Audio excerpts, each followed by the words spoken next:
पिछले क्लास में हम लोगों ने दिल्ली सल्तनत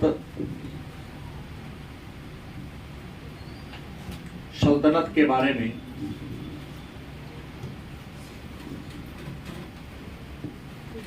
चर्चा किया था और दिल्ली सल्तनत में हम लोगों ने गुलाम वंश के बारे में पर चर्चा शुरू किया था। गुलाम वंश में हम लोगों ने पहले राजा ऐबक के बारे में चर्चा किया था। ऐबक के बाद आराम शाह के बारे में जाना था।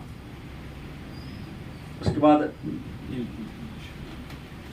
इल्तुतमिश के बारे में हम लोगों ने अंतिम रूप से क्या किया था, जाना था। और आज गुलाम वंश के चौथे राजा के बारे में चर्चा करेंगे, जिनका नाम होगा चौथा रुकनुद्दीन फिरोज। क्या नाम होगा? रुकनुद्दीन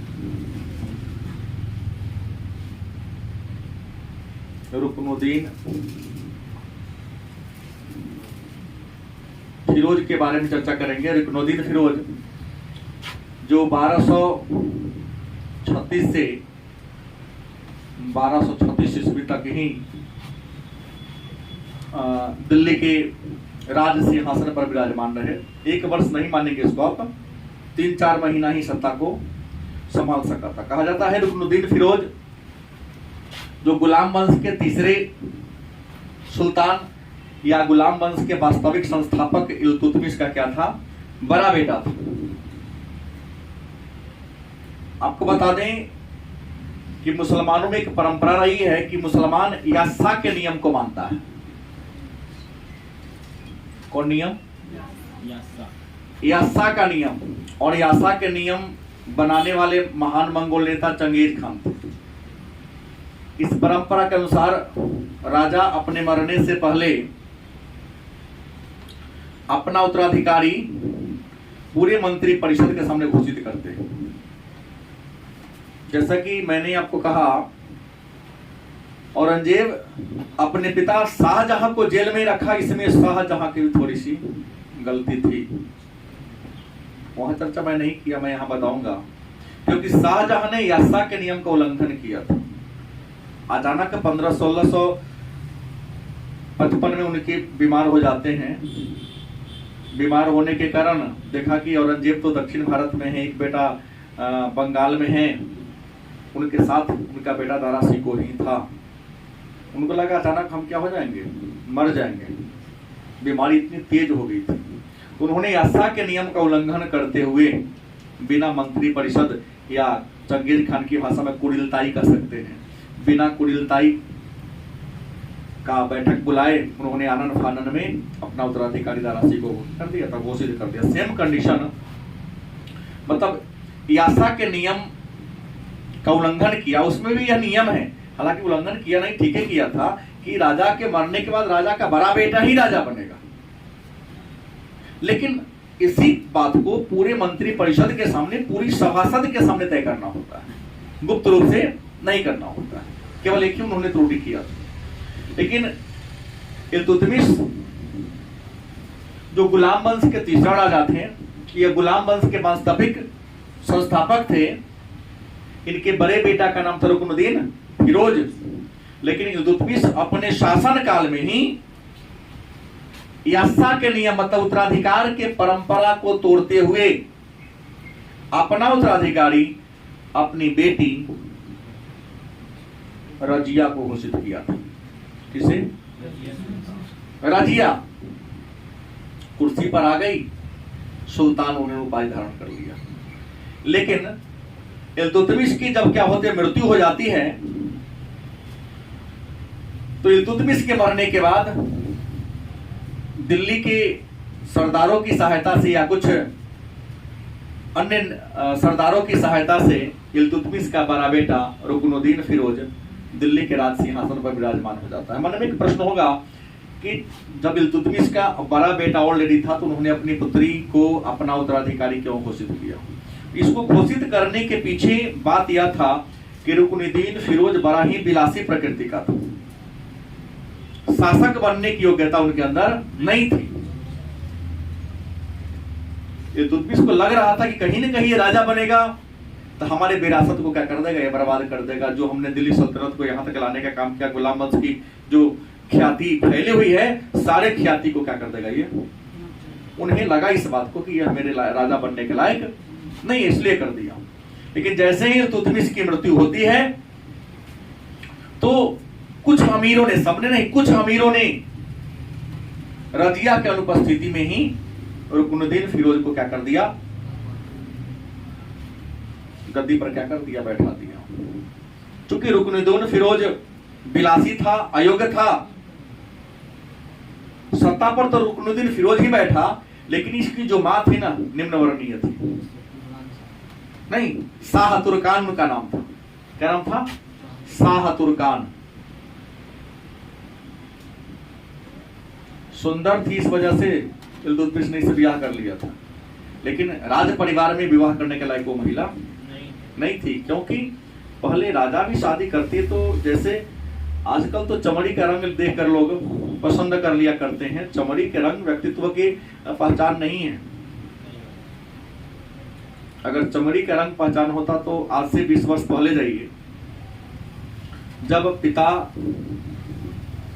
देख लिया कि हमारी पुत्री अगर विवाह के योग्य हो गई है तो अपने मन से पसंद कर लिए, लड़का देखा, लड़की देखी, शादी होगी, उस दिन ही एक दूसरे को लोग देखेगा। संबंध जितना दिन जिंदा चलेगा अच्छा चलेगा। आज लोग अपने पसंद से करते हैं। संबंध गारंटी नहीं कि विवाह के कल होकर चलेगा या नहीं चलेगा। 7 दिन 8 दिन 1 महीना रिलेशन अच्छा चलता है, पारिवारिक जीवन अच्छा चलता है, उसके बाद उसमें विवाद मतभेद होना शुरू हो जाता है। लेकिन मतभेद वाला जीवन उसको खुद जीना है, क्योंकि शिकायत करने का अवसर उसको किसी के पास नहीं होता है। गलत कि सही? लेकिन वहां शिकायत करने का अवसर है कि आपने चुना है ना, हमने तो नहीं चुना है। पूरी जिंदगी भर पड़ता, जिसको आप लोग कहते वो देने की बात है। तो यहाँ क्या हुआ, शाह तुर्कान निम्न कुल की थी। देखिए कि अगर रजिया आ जाएगी तो हमारा तो दबदबा क्या होगा, खत्म हो जाएगा। तो शाह तुर्कान का ये था, सहमति था, और दिल्ली के कुछ सरदार शाह तुर्कान के संपर्क में आकर रुकनुद्दीन फिरोज को क्या कर दिया, गद्दी पर बैठा लिया। और शाह तुर्कान रियल में सत्ता को अपने हाथ में ले ली। और जब शाह तुर्कान रियल अपने सत्ता को हाथ में ले ली तो रहीम साहब का बात एक दोहा याद आ जाता है कि जो रहीम ओछो बढ़े तो अति इतराई, और प्यादा सो फर्जी भय और टेढ़ो टेढ़ हो जाएगी, अंदर बढ़ जाएगी। याद है ना? रहीम बैरम खान के बेटा थे। हिंदी भाषा, अरबी भाषा, फारसी भाषा, संस्कृत भाषा के बहुत विद्वान, और रहीम इतिहास अपने दोहा के लिए फेमस है। और अकबर के नौरत्न भी थे। अभी अकबर ने उन्हें खाने खाना की उपाधि दिया था। रहीम ने क्या कहा, जो रहीम ओछो बढ़े, अगर नीच आदमी अचानक बढ़ता है ना तो अति इतराई, बहुत टेढ़ चलेगा। उदाहरण दिया उन्होंने, जैसे शतरंज के खेल में प्यादा सो फर्जी भयो। प्यादा मतलब सिपाही, फर्जी माने पदाधिकारी बना दो, टेढ़ चलेगा, औकात भूल जाएगा। विश्वास नहीं तो किसी कार्यालय में जाके कर्मचारी से बतिया लीजिए, आप डीएम से बतिया लीजिए। दोनों में बतियाने में लगे, डीएम कर्मचारी एकदम चपरासी की तरह बात करते हैं, एकदम गवार की तरह बतियाते हैं, क्योंकि वो विद्वान हैं, वो जानते हैं आप सामने वाला कैसे हमसे बात कर रहा है। और जो कम नॉलेज वाला होगा खूब चढ़ा बढ़ा के वही अदगर गगरी छल कर जाएगी नहीं। तो शाह तुर्कान लगे अत्याचार करने, इतना अत्याचार कर दी कि कुछ ही दिनों में, कुछ ही महीनों में दिल्ली वासी से क्या हो गए, परेशान हो गए। क्योंकि रजिया वहां पर थी नहीं, लेकिन रजिया तो सुल्तान के पद पर युवराज घोषित हो चुकी थी। तो रजिया कहा जाता है, दिल्ली की कुछ जनता का समर्थन मिला, लाहौर के कुछ सरदारों का समर्थन मिला, लाल वस्त्र धारण करके। कौन वस्त्र? लाल वस्त्र। कहा जाता है कि सल्तनत काल में लाल वस्त्र न्याय का प्रतीक था। जनता के सामने लाल वस्त्र पहनकर जाना होता कि जनता से न्याय मांगने गई। जनता के सामने लाल वस्त्र पहनकर कौन गई? रजिया, दिल्ली की जनता के सामने, और कहा कि हमको न्याय कीजिए, आप ही हमारे मालिक हैं। क्योंकि हमारे पिता ने हमको क्या घोषित कर दिया, उत्तराधिकारी घोषित कर दिया। और पिता के मरने के बाद शाह तुर्कान या कुछ लोगों ने उनको क्या कर दिया है, सत्ता पर बैठा दिया है। क्योंकि दिल्ली की जनता भी शाह तुर्कान के अत्याचार से क्या थी, परेशान थी। जब लाल वस्त्र पहन करके दिल्ली की जनता के सामने जब रजिया गई तो दिल्ली वासियों ने किसका, रजिया का सपोर्ट कर दिया और दिल्ली के जनता के सहयोग से रजिया सुल्तान देने की क्या हुई, शासिका बनी। तो पांचवा राजा कौन बन गया, रजिया सुल्तान। और रजिया सुल्तान का शासनकाल हो जाएगा 1236 से 1240 तक हो जाएगा। यह इल्तुतमिश के क्या थे, पुत्री थी और इल्तुतमिश के वास्तविक उत्तराधिकारी थे। लेकिन सत्ता पर आने के लिए इन्होंने रुकनुद्दीन फिरोज की क्या किया था, हत्या करवा दिया था। आम बात था, शासन में चलता है। तो तुम्हारे अटल बिहारी वाजपेयी ने क्या कहा 1999 ईस्वी में, हमारे पड़ोसी कौन, पाकिस्तान, कारगिल युद्ध के समय परवेज मुशर्रफ, सॉरी जनरल नवाज शरीफ वहां के अनिर्वाचित राष्ट्रपति थे, निर्वाचित नहीं थे, अनिर्वाचित राष्ट्रपति, तानाशाह कह सकते हैं उनको, सैनिक शासक। उसका क्या कहता, हमारे शत्रु हमें कमजोर मत समझे, क्योंकि मेरे पास क्या है, परमाणु बम है, एटम बम है, हम परमाणु संपन्न देश है, मौका मिला तो हम छोड़ भी सकते हैं। अटल बिहारी वाजपेयी प्रधानमंत्री थे, उन्होंने क्या बोला था, everything is fair, love at war. आपको याद होगा क्योंकि आप लोग बड़े हैं। बिना कुछ कहे 2000 ईस्वी में बिल क्लिंटन अमेरिका के क्या थे, राष्ट्रपति थे।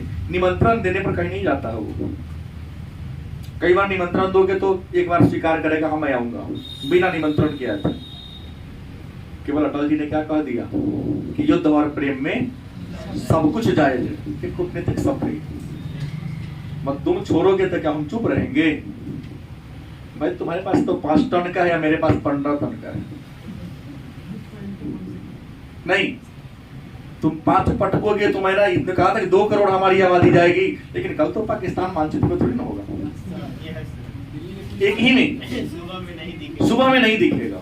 बिना निमंत्रण के बिल क्लिंटन आए हुए हैं, यहां रहे, कई दिनों तक रहे। यहां होली के समय में तो होली भी खेला था उन्होंने, कल भारत को मनाने के लिए कि आप ऐसा बात मत बोलिए, क्योंकि आप बोलेंगे तो पूरा एक अर्थव्यवस्था नष्ट हो जाएगा। बड़े को गंभीर होना चाहिए। तो रजिया सुल्तान सत्ता को क्या करते, प्राप्त कर ली।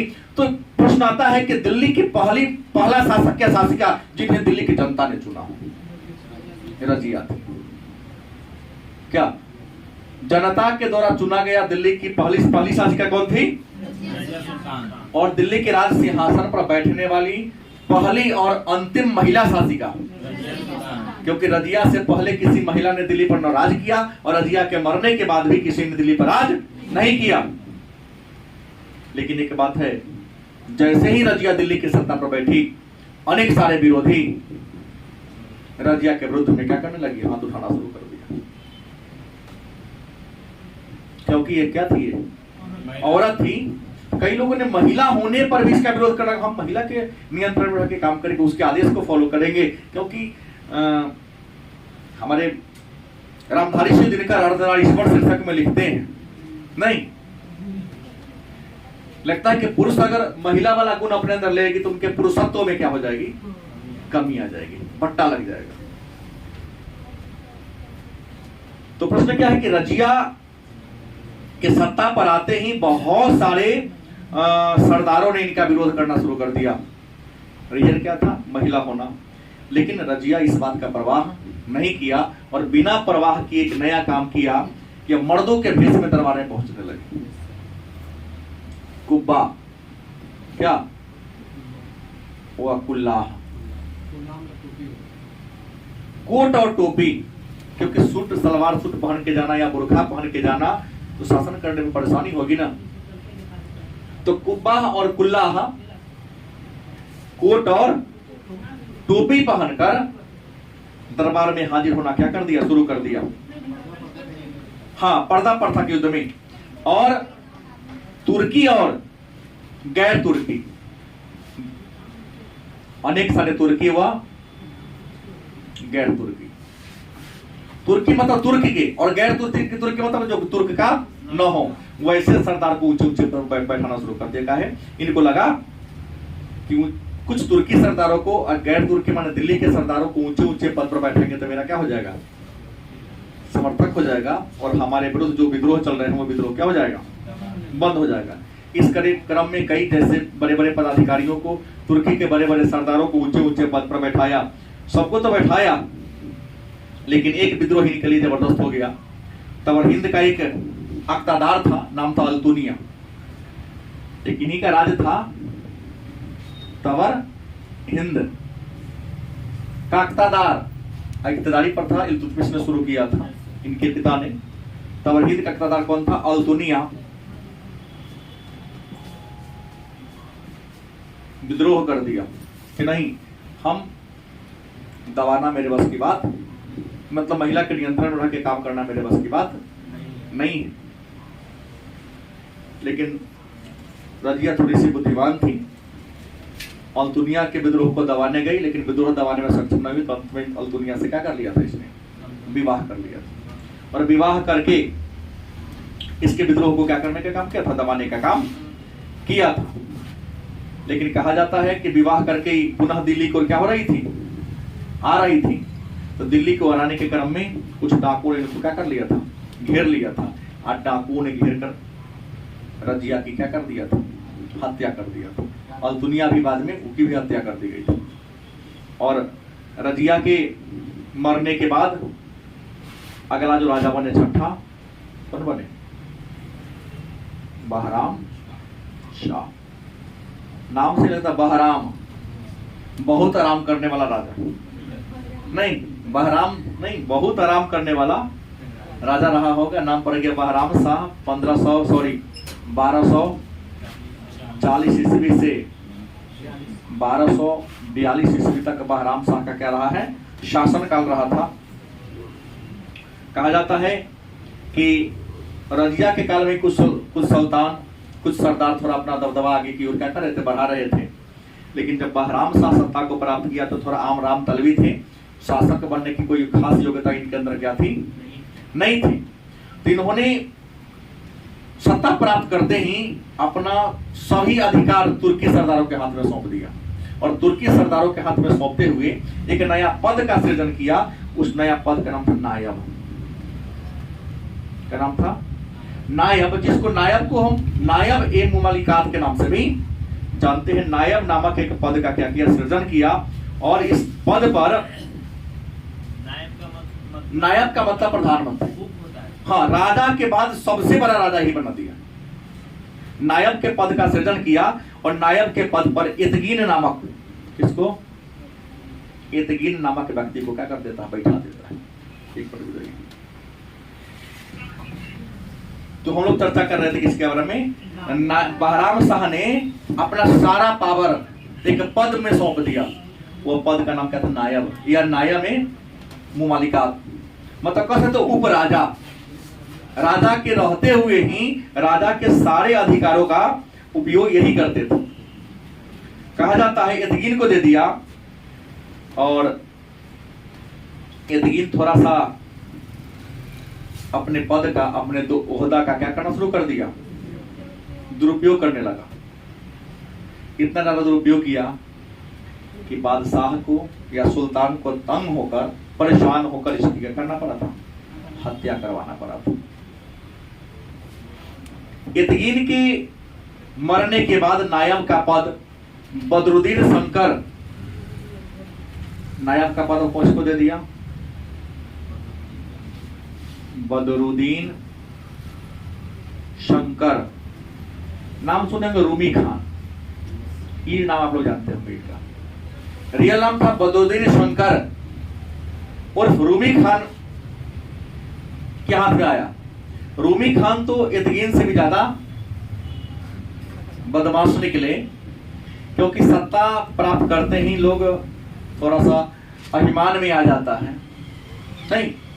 क्योंकि आपने सुना होगा, अनुभवी लोग हैं आप लोग ही, इंसान की ईमानदारी तब तक रहती है, इंसान बहुत अच्छा ईमानदार तब तक होता है तब पॉकेट में पैसा नहीं रहता है।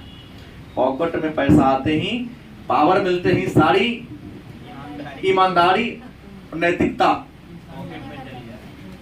कहा जाता है पता नहीं। जैसे पदाधिकारी बनने के लिए नीति शास्त्र पढ़ना जरूरी है, लेकिन पदाधिकारी बन जाने के बाद नीति शास्त्र का परिभाषा लोग भूल जाते हैं, शायद गलत सही।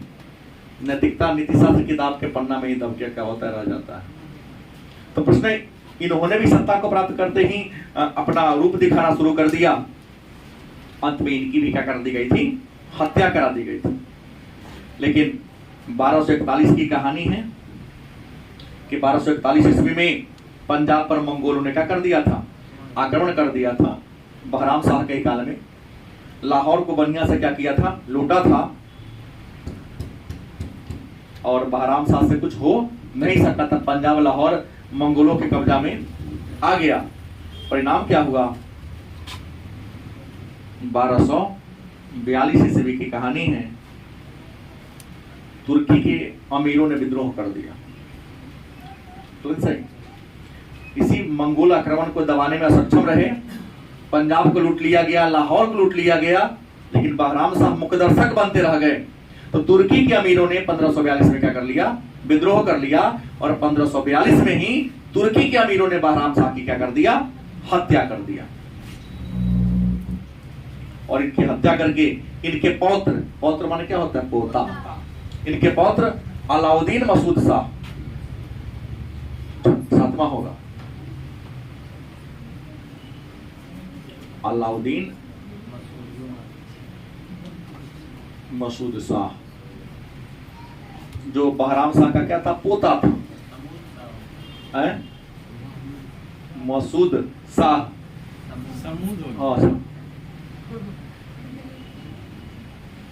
मसूद शाह, अलाउद्दीन मसूद शाह 1242 ईस्वी में अपने दादा बहराम शाह की मृत्यु के बाद या हत्या के बाद सत्ता को प्राप्त किया। और 1242 ईस्वी से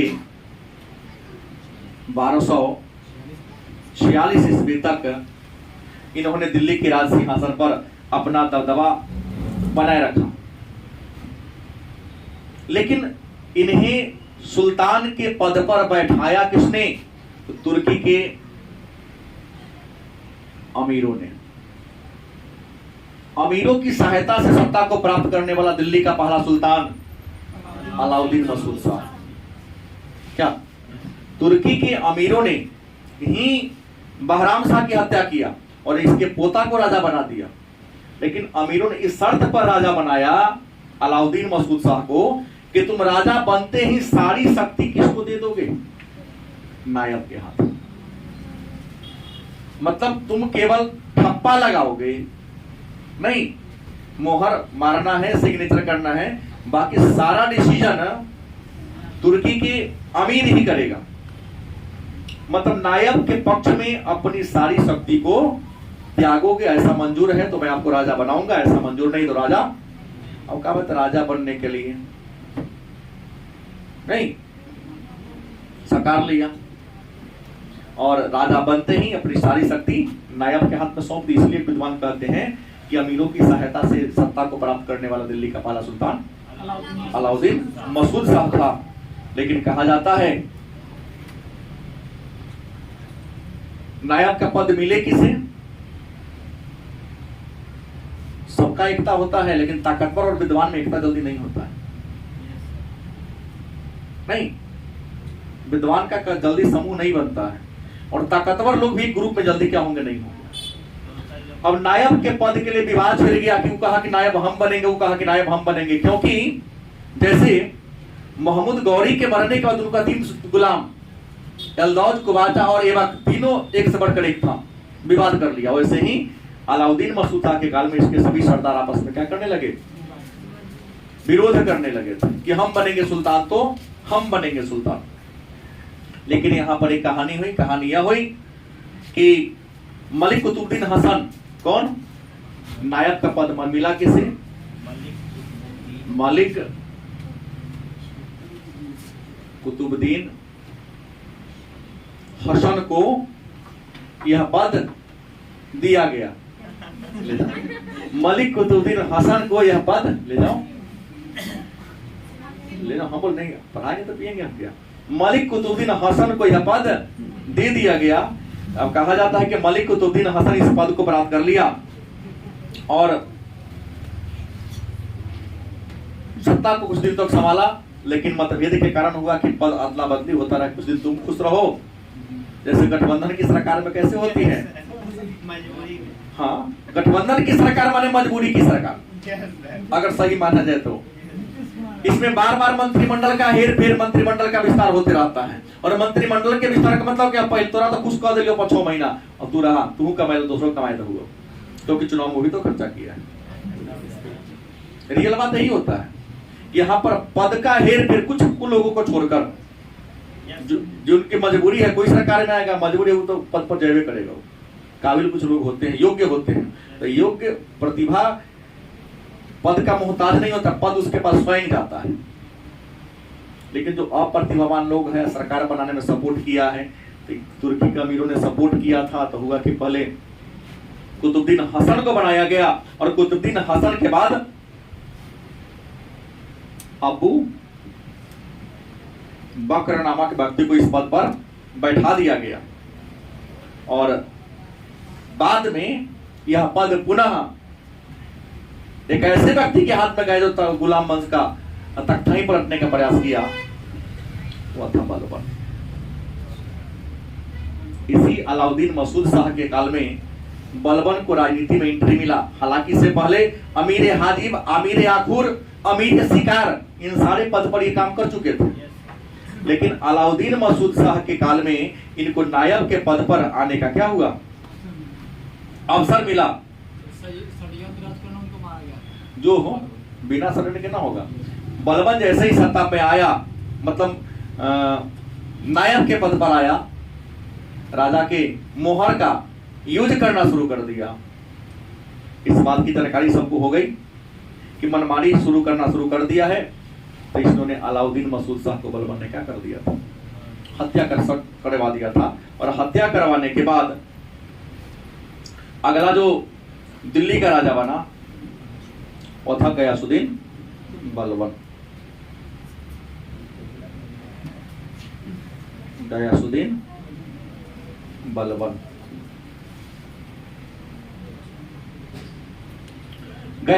लेकिन इनके बारे में कहा जाता है कि अपने से मरे, लेकिन अपने से मरे नहीं थे, षड्यंत्र रच के इनको मारा गया था। लेकिन दरबार में यह हल्ला हो गया कि नहीं, अचानक इनकी अकस्मात क्या हो गई है, मृत्यु हो गई।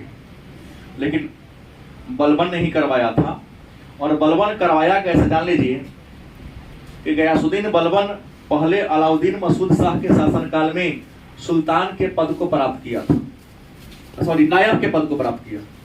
और नायब के पद को प्राप्त करने के बाद राजा के नजदीक जाने के लिए एक और काम किया। क्या किया, तो बलबन ने अपनी बेटी का विवाह से करा दिया। गलत से अलाउद्दीन मसूद शाह अपनी बेटी को क्या करा दिया, विवाह करा दिया। बेटी से विवाह होने के बाद और राजा करीब जाने का मौका मिला, और करीब जाने का मौका मिला तो कोई इनका विरोध किया नहीं। और शक भी किसी को नहीं हुआ कि भला अपने दामाद की हत्या के ना करवा दे गए। लेकिन सत्ता प्राप्त करने के लिए रिश्ता नाता कोई बड़ी बात नहीं होता। सत्ता सत्ता होता है। भारत की राजनीति में ऐसे हुए हैं तो सत्ता प्राप्त करने के लिए दामाद ने ससुर की हत्या कर दिया। दक्षिण भारत की राजनीति अभी जिंदा है वो। और अटल बिहारी वाजपेयी की सरकार में, जैसे गठबंधन की सरकार में एक परामर्श समिति सरकार को चलाती है, उसको हेड थे वो, यहाँ दाढ़ी रखते हैं, नाम नहीं कहूंगा तो नहीं कहो भाई। तो बेटी का विवाह करा दिया था, इसे सरकार के राजा के करीब में जाने का मौका मिला और षड्यंत्र रच कर क्या कर दिया था, हत्या कर दिया था। और गयासुद्दीन बलबन दिल्ली का क्या बन गया, राजा बन गया। और 1265 से एक मैं महमूद साहब को छोड़ दिया हूं, नहीं हाँ महमूद को छोड़ दिया, तो 9वां राजा हो जाएंगे ना। एक और राजा बने थे 8 नंबर में, नसरुद्दीन, हाँ महमूद। मैं यहाँ गलती बोल दिया, यहाँ इनकी बेटी बलबन की बेटी का इससे विवाह हुआ था। नहीं हमको अब याद आया कि नहीं, एक राजा कहाँ गया, शासन काल से गड़बड़ी हो गया। हालांकि नाम नहीं था इनका, इनके में पद में नायब था, और इनके काल में बलवन नायब के पद पर आए थे और अपनी बेटी से विवाह करा दिया। बेटी से विवाह करा कर क्या कर दिया, हत्या कर दिया। अब खबर फैलवा दिया, कहता ना कि क्या हुई, मृत्यु हो गई। तो ये नसरुद्दीन महमूद, इस महमूद के काल में शासनकाल 1246 से कितना होगा, 65, 46 से 1265 तक इनका शासनकाल था। नाम मात्र के सुल्तान थे, बलवन की सहायता से बने थे। बलवन इनके पूरा पर दबदबा कमा लीजिए, डंडा भी इनका, छड़ी भी इनका यूज करने लगा, मोहर तो प्रयोग करता ही था, सारा डिसीजन लेने लगा। और राजा पर अपनी दबदबा करने के लिए बेटी से विवाह करा दिया। इनकी स्थिति इतनी खराब हो गई, ठीक इन्होंने कहा कि दिल्ली का वह राजा जो कुरान की आयत लिखकर और टोपी सीकर अपना जीवन यापन चलाता था, नसरुद्दीन महमूद। कुरान की आयत मतलब दोहा कह सकते हैं, और टोपी सीकर कुछ दिन अच्छा चलाते था। अंत में गयासुद्दीन बलबन बने, और गयासुद्दीन बलबन 1265 से कब तक, 1286 ईस्वी तक, 20 वर्ष तक दिल्ली के राज सिंहासन पर क्या रहे, विराजमान रहे। और बलबन ने एक दिल्ली में सत्ता प्राप्त करते कि नए राजवंश की शुरुआत किया था। इसको नाम है बलबनी वंश कह सकते हैं क्या, बलबनी वंश के नाम से जाना जाता है। और बलबन राजा बनने से पहले हमने कहा कि अमीर याखूर, अमीर शिकार, अमीर हाजिर, इन सारे पदों पर काम किया था, इसलिए राजनीति का इसे पूरा अनुभव था।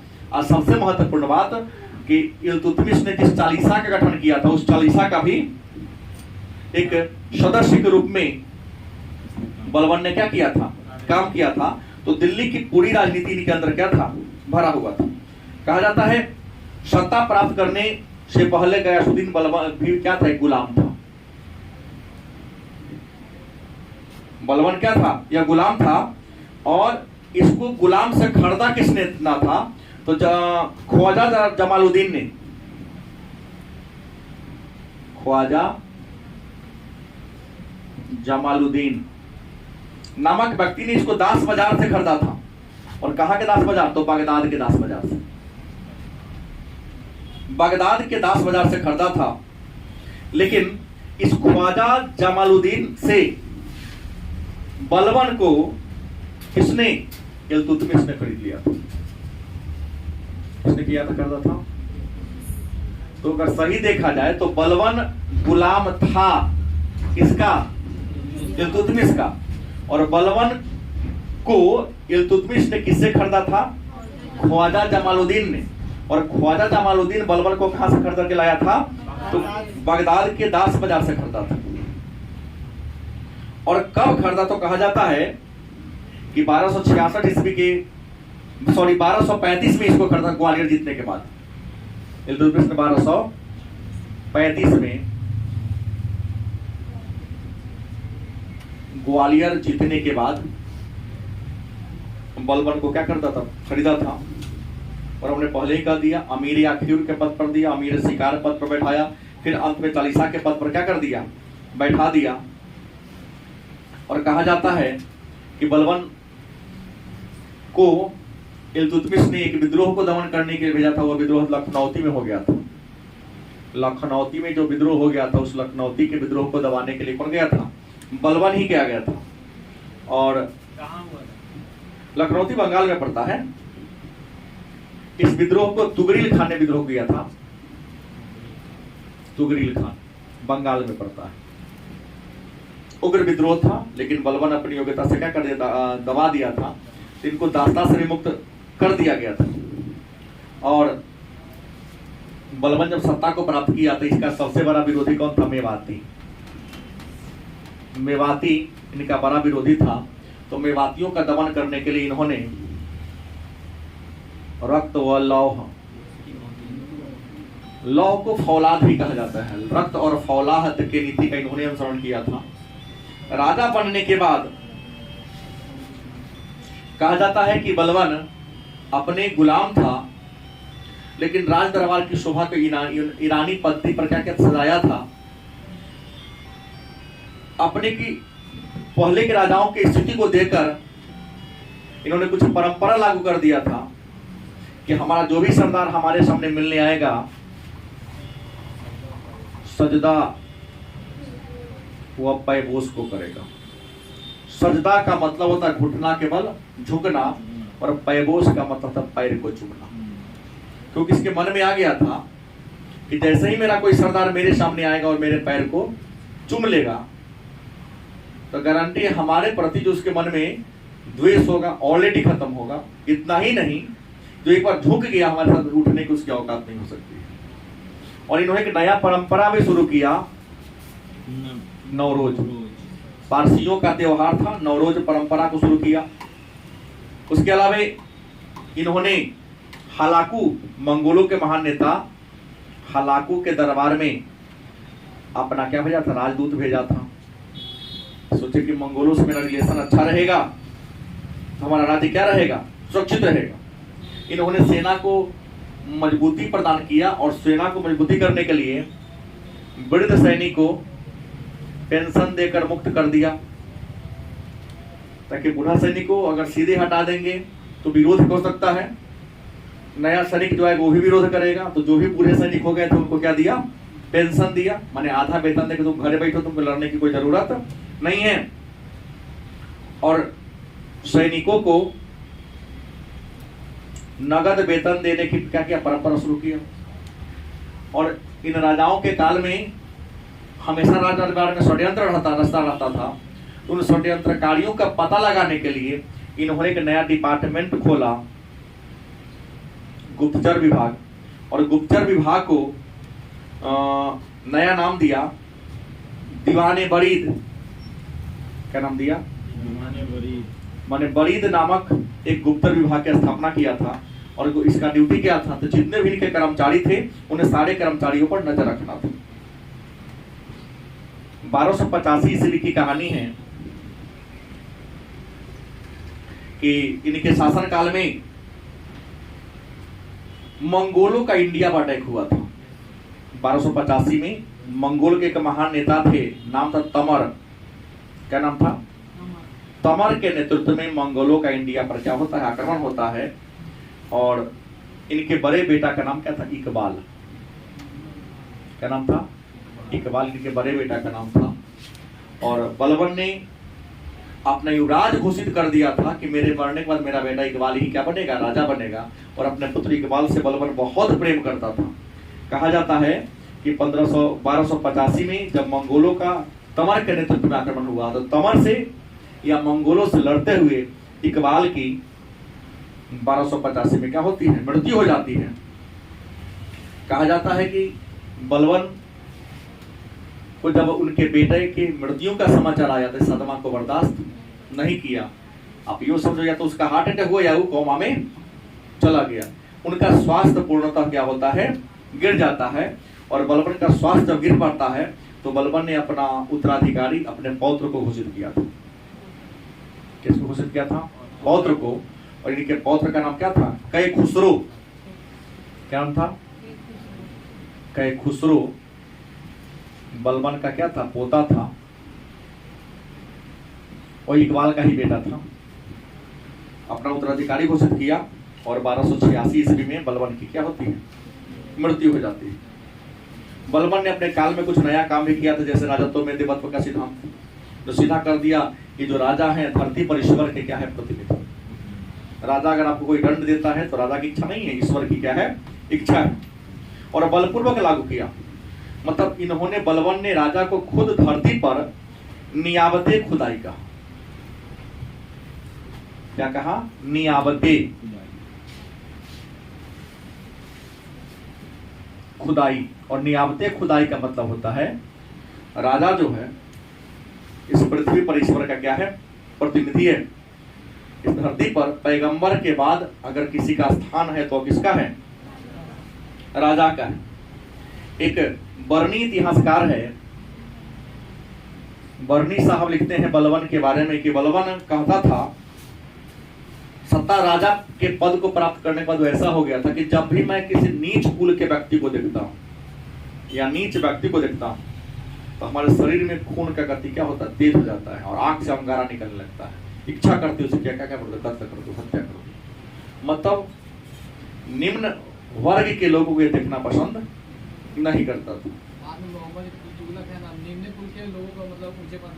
वो बाद के राजा हुआ, तुगलक वंश हो गया ना, मैं यहाँ गुलाम वंश की चर्चा कर रहा हूँ। हाँ, तो इन्होंने ऐसा किया और इन्होंने कुछ परंपरा को भी दरबार में तोड़ा। जैसे राजा के दरबार में बैठकर हंसी मजाक खूब होता था, नियम बना दे कि हंसी मजाक क्या होगा, नहीं करेगा। पदाधिकारी मेरा कोई शराब उराब का सेवन नहीं करेगा, क्योंकि करोगे तो आपको ये करना होगा। सजदा पैबोस लागू करिए दिया। अपने आप को ईरानी शाह के वंशज घोषित कर दिया कि हम इंडिया के नहीं है, रियल में हम, हमारा संबंध ईरान के राजा महाराजा से है। और इन्होंने खुद को तुर्की के अमीरों का रक्षक बताया कि तुर्की का अमीर भी हमारी क्या करता है, रक्षा करता है। और बलबन की एक बात यह है कि अपने नाम का खुतबा भी पढ़वाया और खलीफा के नाम से सिक्का जारी किया था,